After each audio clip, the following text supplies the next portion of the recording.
પાણીમાં કોઈ બે રે, કોઈ સ્ત્રીનું અપહરણ થાય, કોઈ સ્ત્રીના શિર ખેંચાય અને ભીષમ પિતા બે રે, આ વાત તમે માનો છો?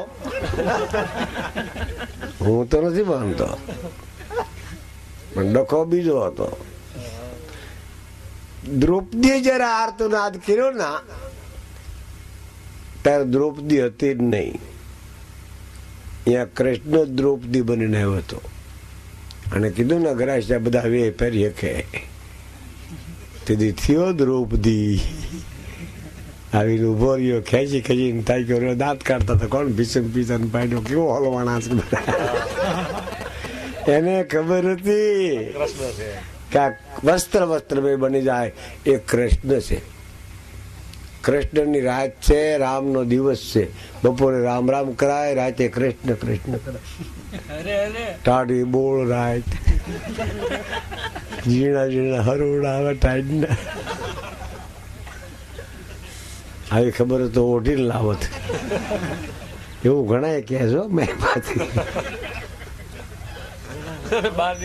પણ સુંદર મંડપ છે. હું અહીંના આયોજકને અભિનંદન આપું છું અને એક ભલામણ બીજી પણ સારા તરીકે કરું છું કે આજ જો 12 ગામ ખવડના મેળા હોય ના, અહીંયા વર્ષે વર્ષે મળજો. તમારી પેઢીનું પૂન વચ્ચે અને એકતાનો તાર વચ્ચે 12 મહિને ભેગા થશો ના, ઓળખાણે વચ્ચે. હમણાં દેવકુભાઈ ગાતા હતા ને, કોઈ પૂછતું હતું ક્યાં ગામના છે, કીધું ભાઈ તો મને ખબર નથી, પણ પછી ઓળખાણ નીકળી ગઈ. હે આમ ખબર પડી જાય, ઓળખાણ થઈ જાય. અને આજ તો ગંગાનો પ્રવાહ છે, પણ હાકળ પકડી ના આવું. આ મારી ભલામણ છે, પત્તો ન લાગે ક્યાં જાય. હા, કેટલાય તણાઈ ગયા છે. તમે તો ડાયા માણસ છો. હાકળ પકડીને સબસબિયા કરાય, નાચમાં પડતું ન મુકાય.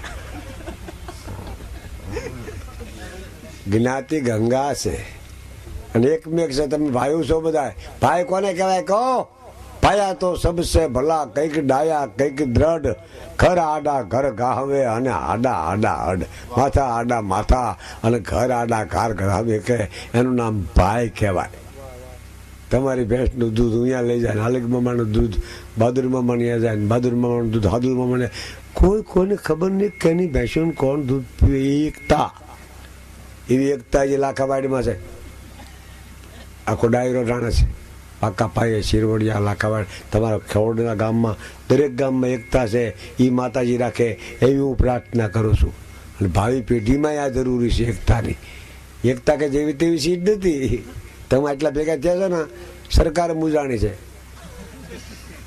કે એકારે 12 ગામ કેમ ભેગા થયા. આમ નામ રો ના તો એ તમને પૂછવું આવશે. અને ખબર તો પડી કે એક આટલા એટલા ભેગા થાય છે. આ કોઈ રાજકારણ નથી, આ તો પ્રેમ કારણ છે, કુટુંબ કારણ છે. કુટુંબ ધર્મ જેવો એકે ધર્મ નથી.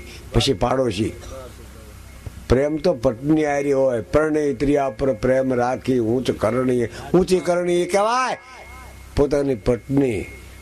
અને કાઠી દરબાર તો જબરજસ્ત માર્મિક હોય. હા, એક બેને ઘોડાને બાજરો દેવાની ના પાડી, જોગાણ દેવાની. તરત આપાએ કીધું કે ઘોડાને ઘી પાતા કામન કર ગ્રહીએ નહીં, સમકી દી સડે પારકા પોતાના કરે. હા, એવા કરવત જેવા ઘોડા. હમણાં એક દરબારે મને કીધું હતું, 80-90 વર્ષ હતા, ઘોડાની વાત કરો. અને મેં કીધી ઘોડાની વાત અડધી કલાક, પછી રોવા માંડ્યા. આંખમાં દળ આહુડા પડે. મેં કીધું મામા રોયા કેમ? મને હાસું કહો. કહો. મને કે 30 વર્ષથી કોઈ ઘોડું લઈને મહેમાન નથી આવ્યો, ભટભટિયા લઈને આવે છે. ઘોડા પણ વસાવો, આ પણ મારી ભલામણ છે. કાઠીઓની શોભા તરવાર અને અસબરના સવાર થઈ હાથ તરવાર લઈ કાઠીએ કાઠિયા વાડી કીધો. અને પહેલા વહેલા તોરણ ગુગળિયાણા બાંધ્યા. સવત 13 72 વાર ભૌમે પર માનો, 8 માસ ઉજાળ જકાઈ બીજ ઉજવળ જાણો. અજવાળે બીજ ના તોરણ બાંધ્યા આ ગુગળિયાણામાં.